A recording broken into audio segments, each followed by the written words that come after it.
नमस्कार दोस्तों, आपका एक बार फिर से नो अबाउट इन्वेस्टमेंट चैनल में स्वागत करता हूं। आज हम लोग ब्रिटानिया इंडस्ट्रीज़ के बारे में एक फंडामेंटल एनालाइज करेंगे और जानेंगे कि कंपनी कहां से शुरू हुई थी और इसने अपने इन्वेस्टरों को कैसा रिटर्न जनरेट करके दिया है और क्या आपको इस प्राइस के ऊपर स्टॉक को अपने पोर्टफोलियो में ऐड करना चाहिए या नहीं, और अगर आपके पोर्टफोलियो में ये स्टॉक है तो आपको क्या करना चाहिए। ये सारा कुछ इस वीडियो के अंदर मैं कवर करने की कोशिश करूंगा। उससे पहले आपसे एक छोटा सा रिक्वेस्ट करना चाहूँगा, अगर आप चैनल पे नए हैं, पहली बार विजिट कर रहे हैं, तो कृपया इस चैनल को सब्सक्राइब करके जाइए, क्योंकि इस चैनल के ऊपर आपको डेली बेसिस के ऊपर अपडेट्स भी मिलते हैं और आपको तरह तरह के स्टॉक्स के ऊपर फंडामेंटल एनालाइज और जो मतलब क्वार्टरली रिजल्ट होते हैं उनका एनालाइज भी इस चैनल के ऊपर आपको मिलते रहता है। तो आपको चिंता करने की कोई बात नहीं है, आपसे कोई भी इन्फॉर्मेशन नहीं छूटेगा। तो उसके लिए आपको क्या करना है, आपको करना बस यही है कि नो अबाउट इन्वेस्टमेंट चैनल को अभी सब्सक्राइब करके रखना है। तो चलिए देख लेते हैं क्या कुछ है सारा कुछ। ब्रिटानिया इंडस्ट्री के बारे में जानने से पहले आपको एक ग्रुप के बारे में जानना होगा। मैं सबसे पहले आपको उस ग्रुप के बारे में यहाँ पर कुछ इन्फॉर्मेशन देना चाहूँगा। उस ग्रुप का नाम है वाडिया ग्रुप। इस ग्रुप के बारे में आपको कुछ चीज़ें जाननी होंगी, क्योंकि ब्रिटानिया इंडस्ट्रीज़ जो है ये इसी ग्रुप का एक सब्सिडरी है। ठीक है, तो जो लोग नहीं जानते कि ब्रिटानिया इंडस्ट्री का जो पेरेंट ग्रुप है वो कौन है, वो है वाडिया ग्रुप। तो ये ग्रुप कब शुरू हुई थी, किसने शुरू किया था, ये सारा कुछ भी एक बार देख लेते हैं। The group was founded by Parsi Lovji Nusserwanjee Wadia. ठीक है, पारसी लवजी नौसेरवन जी वाडिया, इन्होंने इस ग्रुप को शुरू किया था। कब शुरू किया था? 1736 को, मतलब बहुत पुराना ये ग्रुप है। और जब ये ग्रुप शुरू हुआ था तब ये ग्रुप काम क्या करती थी, तब ये शिप्स एंड डॉक्स बनाती थी। ठीक है, यहाँ पर आप देख पाएंगे Lovji Wadia secured contract with the British East India Company to build ship and docks in Bombay in 1736। ठीक है, तो ये हुआ इस ग्रुप का जो हिस्ट्री है। उसके बाद देख लेते हैं ये ग्रुप कौन से प्रोडक्ट यहाँ पर प्रोडक्ट में अपना जो बिजनेस है वो चलाती है। तो देख पाएंगे textile, aviation, chemical, food processing and plantation, media. उसके बाद आप देख पाएंगे रियल एस्टेट में भी ये ग्रुप अपना कामकाज करती है। उसके बाद देख लेते हैं इस ग्रुप की जो बाकी के और सब्सिडरीज है वो कौन है। पहले आप देख पाएंगे गो एयर का जो कंपनी है वो ही इसी ग्रुप का एक सब्सिडरी है। ब्रिटानिया इंडस्ट्रीज, जिस कंपनी के बारे में आज हम लोग चर्चा करेंगे, ब्रिटानिया इंडस्ट्रीज भी इसी ग्रुप का एक सब्सिडरी है। उसके बाद देख पाएंगे बॉम्बे डाइंग, आपने इस स्टॉक का नाम सुना ही होगा, ये भी इसी ग्रुप की एक सब्सिडरी है। Bombay realty, Bombay Burmah trading corporation और national peroxide, Wadia techno engineering. तो ये 7 जो कंपनियां हैं ये इसी ग्रुप के सब्सिडरीज है। तो समझ ही सकते हैं ग्रुप बहुत ही बड़ा एक ग्रुप है। उसके बाद ब्रिटानिया इंडस्ट्रीज के ऊपर हम लोग आते हैं। आप देख पाएंगे ब्रिटानिया इंडस्ट्री, पहले इसका नाम ब्रिटानिया इंडस्ट्री नहीं था। ये सारा कुछ हम लोग एक स्टोरी के माध्यम से जानने की कोशिश करेंगे, और ये जो डाटा मैंने यहाँ पर लिया है ये पूरी तरह से मैंने विकिपीडिया से लिया है। तो आप खुद भी जाकर एक बार विकिपीडिया के ऊपर चेक कर सकते हैं। तो देख लेते हैं। The company was establish in 1892। ठीक है, 1892 को ब्रिटानिया जो कंपनी अभी हम लोग नाम या जिस कंपनी का ले रहे हैं ये कंपनी शुरू हुई थी। और कितने रुपये में ये कंपनी शुरू हुई थी देख पाएंगे, 295 रुपीज़ में, 295 रुपया लेकर ये कंपनी शुरू हुई थी। और 1892 को जब ये कंपनी शुरू हुई थी तब आप देख पाएंगे 1892 by a group of British businessman with an investment of 295। तो समझ ही सकते हैं कितना पैसा लेकर ये कंपनी शुरू हुई थी। इनिशियली बिस्किट्स और manufacture in a small house in central Calcutta. तो कलकत्ता के अंदर एक स्मॉल हाउस यानी कि एक छोटे से घर में ये इनका जो पहला बिजनेस है ये शुरू हुआ था। बिस्किट बनाने का जो इनका काम था वो एक कलकत्ता के अंदर एक छोटे से घर में इन्होंने अपना बिजनेस शुरू किया था। उसके बाद the enterprise was acquired by the Gupta brothers, mainly Nalen Chandra Gupta and attorney and operated under the name VS brothers. उसके बाद ये कंपनी, इस कंपनी को एक्वायर किया गया VS ब्रदर नाम की जो कंपनी है उसके द्वारा। और 1918 को ये कंपनी, ये जो कंपनी है was a partner and the Britannia biscuit company limited was launch.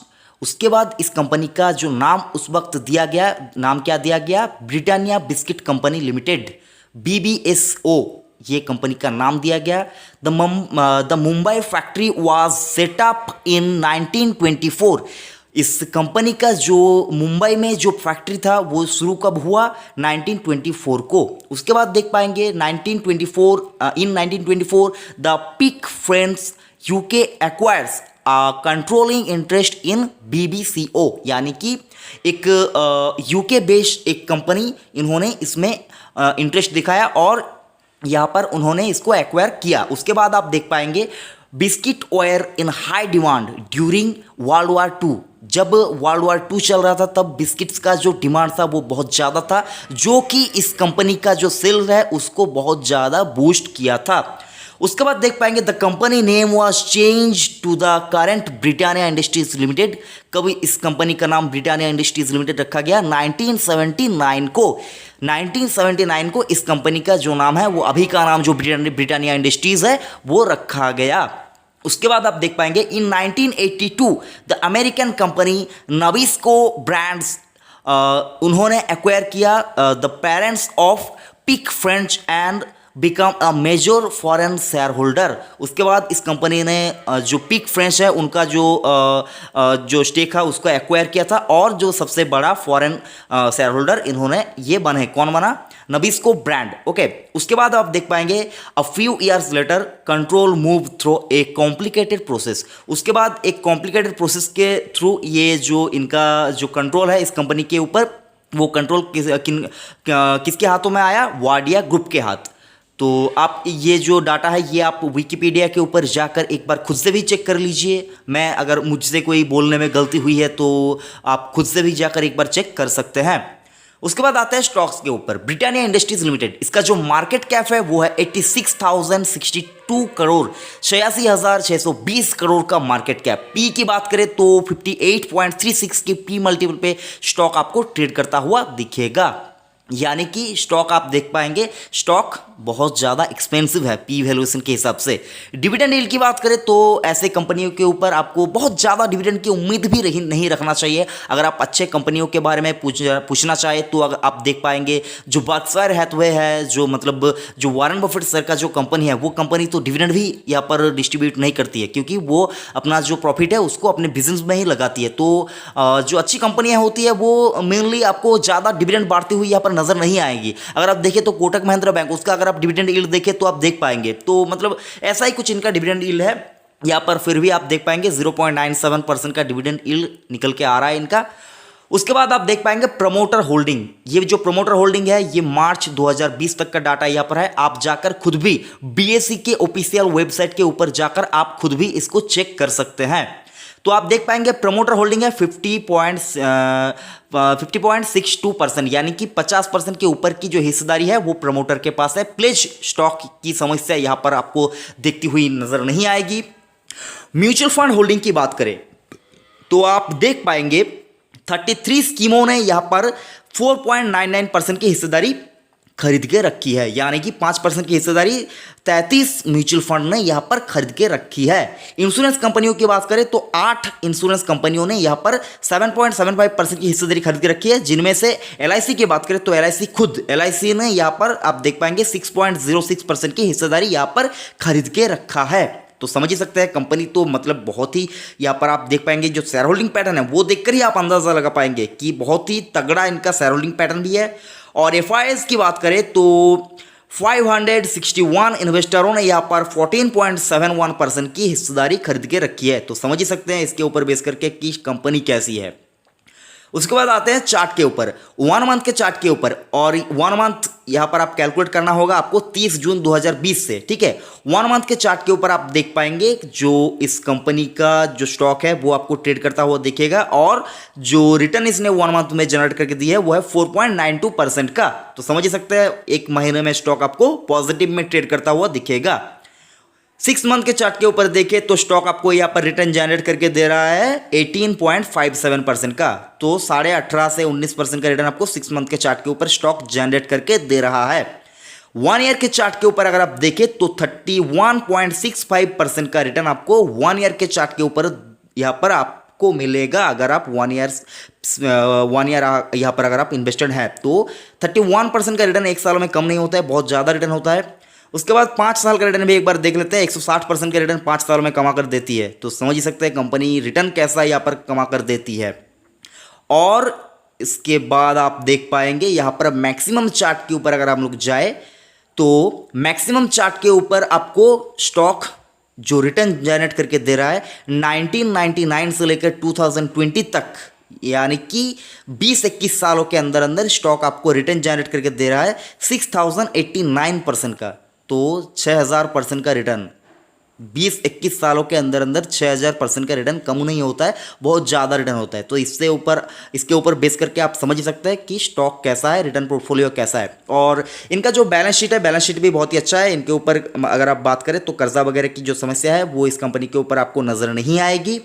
तो और इनका जो बैलेंस शीट अगर आप देखें तो मार्च 2019 तक का डाटा अवेलेबल था, तो इसलिए मैंने इनका जो बैलेंस शीट है वो यहाँ पर मैंने आपको नहीं दिखाया। अगर आपको कोई समस्या होती है इनके बैलेंस शीट को जानने के लिए तो आप कमेंट करके बता सकते हैं। जब इनका मार्च 2020 तक का जो बैलेंस शीट है वो जब यहाँ पर अवेलेबल हो जाएगा तो मैं आपको यहाँ पर आप कमेंट करके पूछिए, मैं अगर मेरे पास अवेलेबल होता है तो मैं आपको यहाँ पर बता दूंगा। तो अगर आप बाद में ये वीडियो देखें तो आप उस वक्त एक बार रिटर्न पोर्टफोलियो और जो सारा कुछ है वो एक बार चेक कर लीजिए। क्या लोग क्या करते हैं, लोग जो यहाँ पर वीडियो देखते हैं और वीडियो को उसी डेट के हिसाब से देख लेते हैं। तो मतलब यहाँ पर आपको डेट भी हमेशा मेंशन करना मैं चाहूँगा। तो डेट देख पाएंगे आप 30 जून 2020, इस डेट के ऊपर ये वीडियो आपको यहाँ पर अपलोड होता हुआ दिखेगा। तो आपको हमेशा वीडियो, न्यूज़ या फिर कुछ भी आप देखें तो उसका डेट हमेशा आप देख लीजिए, ठीक है। तो ये था कंपनी का जो फंडामेंटल वगैरह था। तो मैं यहाँ पर आपको इतना ही कहना चाहूँगा, अगर आपके पोर्टफोलियो में है और आप लंबी अवधि के लिए होल्ड करना चाहते हैं तो कोई समस्या नहीं है।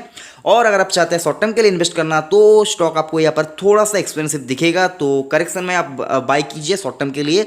ऐसे स्टॉक्स को आपको शॉर्ट टर्म के लिए इन्वेस्ट नहीं करना चाहिए, बहुत ही अच्छे स्टॉक्स होते हैं। ये सारा कुछ जो मैंने यहाँ पर आपको ये कंपनी के बारे में बताया, ब्रिटानिया इंडस्ट्री बहुत ही अच्छा स्टॉक है। लॉन्ग टर्म में आपको बहुत अच्छा रिटर्न आपको जनरेट करके दे सकता है। और आपको ऐसे स्टॉक्स के ऊपर छोटी अवधि के लिए निवेश नहीं करना चाहिए, लॉन्ग टर्म के लिए निवेश कीजिए, अच्छा पैसा बनेगा। और एक छोटी सी रिक्वेस्ट फ्रेंड्स, अगर आपने अभी तक चैनल को सब्सक्राइब नहीं किया तो नो बट इन्वेस्टमेंट चैनल को एक बार आप सब्सक्राइब कर लीजिए, क्योंकि यहाँ पर आपको न्यूज़ और अपडेट्स मिलते रहते हैं।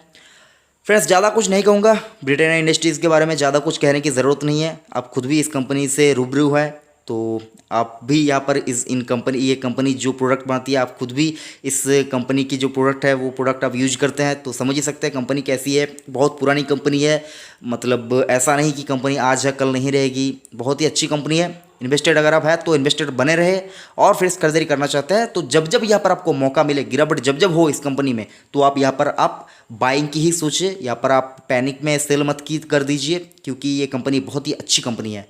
आयो फ्रेंड्स, वीडियो आपको अच्छा लगा, वीडियो अगर अच्छा लगा तो एक लाइक ज़रूर करना फ्रेंड्स, क्योंकि आप जो लाइक करते हैं वो लाइक ही मुझको इनकरेज करते हैं आगे वीडियो बनाने के लिए। तो लाइक ज़रूर करना फ्रेंड्स, थैंक यू।